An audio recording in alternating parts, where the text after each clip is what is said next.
So here's a little clip from my TED Talk, something I never dreamed that I would be able to do.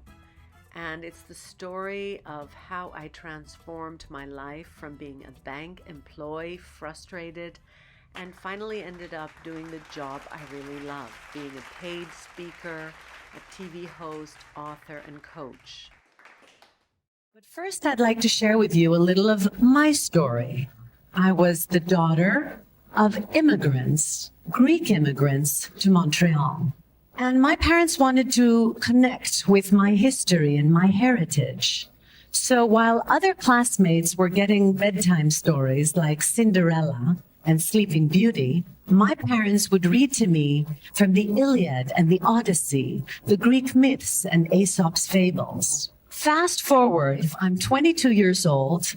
I've come back from London where I studied international banking and finance, and I'm working in a big British bank. My career seems promising. I have a big office and a big paycheck. On the inside, though, I feel horrible and frustrated. Why?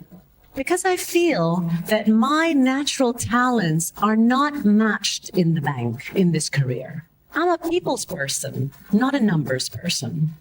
And sometimes I tell my father about this, who was the CEO of a bank, and he would tap me on the shoulder and say, "Dear daughter, life is very difficult. It's okay to read philosophy and psychology, but stick to your safe job and your paycheck." So what did I do? I carried on, and I felt like a hamster on a treadmill. I start to make mistakes at the bank because I'm unmotivated, and all these mistakes culminate into one big mistake where I'm called in to do a presentation in front of the board of directors. Now, I do the presentation, but I feel terribly embarrassed. I didn't do a good job, not for my standards, not for the standards I know I can deliver. So at the end of that day, I face my biggest fears and I hand in my resignation.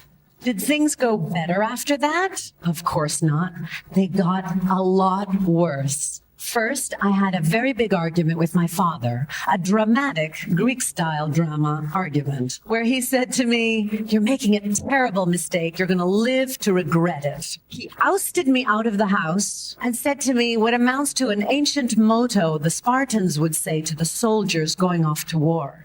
Tan iepitas. In other words, come bearing your shield as a victor or dead on it. What did I do? I had no plan. I just took any savings I had and I just took off.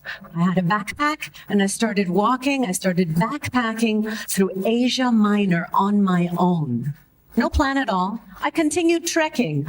Joined up with other groups and ended up trekking through Europe. Eventually, my money ran out. So I had to take a job. Any job would do. Low-paying jobs. I was waitressing. I was a sales girl. I saved my money and tried my own businesses, but they failed and left me without any money. I was ready to go back to my father. I had to lower my head. On the bus, going to buy my ticket, something very strange happened.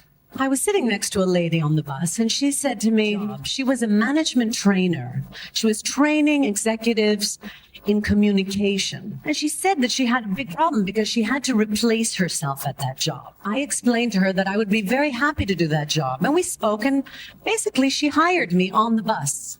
She said, "Show up tomorrow, you got the job." That's what I did.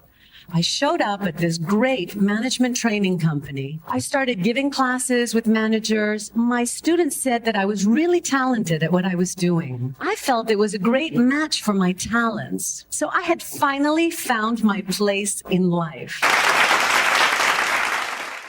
Why did I just tell you all this story? I told you the story because it's a great example of what you should never do. Let's face it, I got lucky. Leaving your safe comfort zone without a plan, with no strategy, is foolish, ineffective, and downright dangerous. It's like getting into a car without knowing how to drive, without knowing where you're going, and without a GPS. Where are you going to end up? Probably off a cliff. Now, as I promised you, I would like to make your journey smoother. to give you something like a GPS for life.